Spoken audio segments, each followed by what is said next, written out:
Camera devices are present almost everywhere we are on our mobile phones and even talk of digital cameras. Humans presently we are in love with pictures. We fall in love with a whole lot of digital informations and visual representations.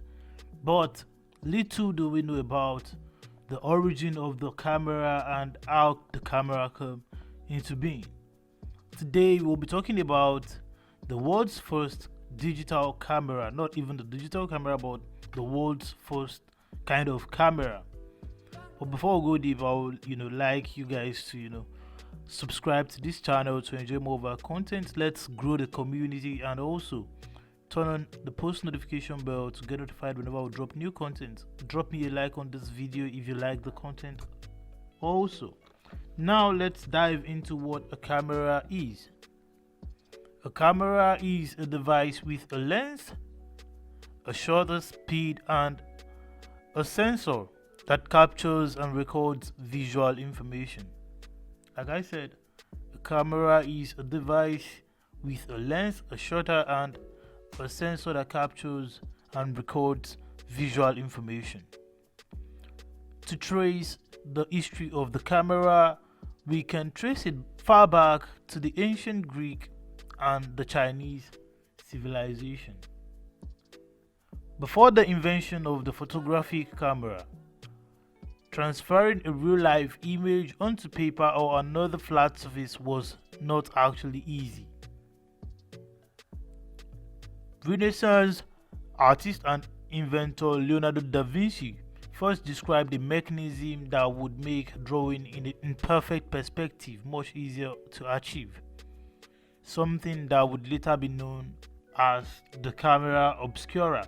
So, the great artist and inventor Leonardo da Vinci first described a mechanism, that is, a means that would make drawing in perfect perspective quite easier to achieve. And this invention later turned to the camera obscura. Rather than meticulously measuring out the lengths and angles of a subject or scene, camera obscura offers a shortcut for that. Back then it was not easy to map out images, but the camera obscura found a quite easy means to do that. The controversial invention allowed artists to simply trace lines and shapes from a protected image onto their canvas. Now, what is the camera obscura? The camera obscura is actually a word from the Latin word dark room. It is a box-shaped device used as an aid for drawing or entertainment. It is also referred to as a pinhole image. It lets light in through a small opening on one side and projects a reversed and inverted image on the other side. In short, it allows light comes in through a small opening on one side, and on the other side it projects a reversed and inverted image. As the name of the camera suggests, many historical camera obscura experiments were performed in dark rooms. So experiments from the camera obscura were performed in dark rooms. The surroundings of the projected image have to be relatively dark for the image to be clear. So in order for the image to be clear, the surrounding of the image or the object has to be clear. The human eye works a lot like the camera obscura, but the early camera obscura devices were large and often installed inside entire rooms or tents. Later portable versions were made from wooden boxes, which often had a lens instead of a pinhole. Well, that was when inventions became to develop. Some camera obscura boxes also featured an angled mirror, allowing the image to be projected the right way up.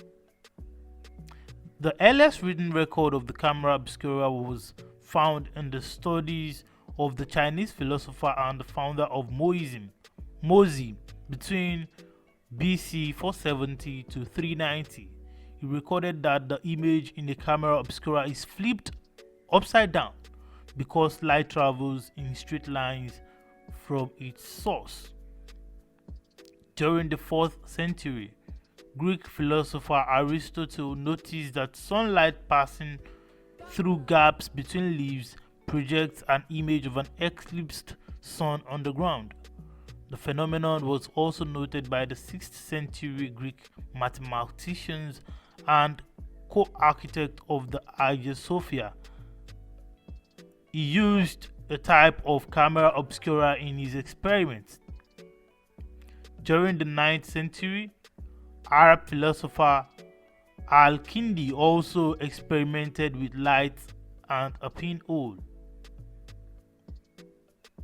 All these are what gave a shape to the camera obscura, and during the 15th century, other artists began to see the potential using the camera obscura as a drawing aid.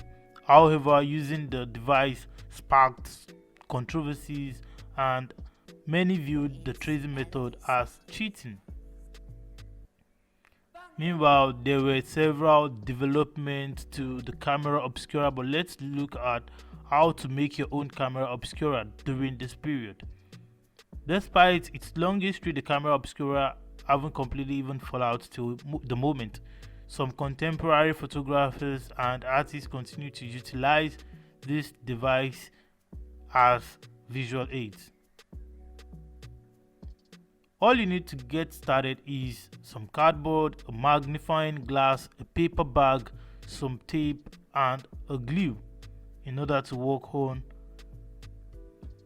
a camera obscura. Like I said, all you need to get started is some cardboard, a magnifying glass, a paper bag, some tape, and glue.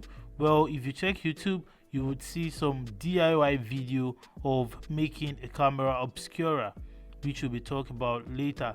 So now you know very much about the camera obscura, which I said could be traced back to Greek and Chinese civilization back in the 400 BC and also the 330 BC.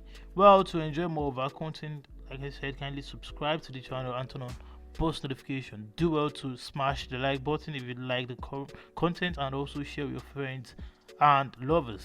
Thank you.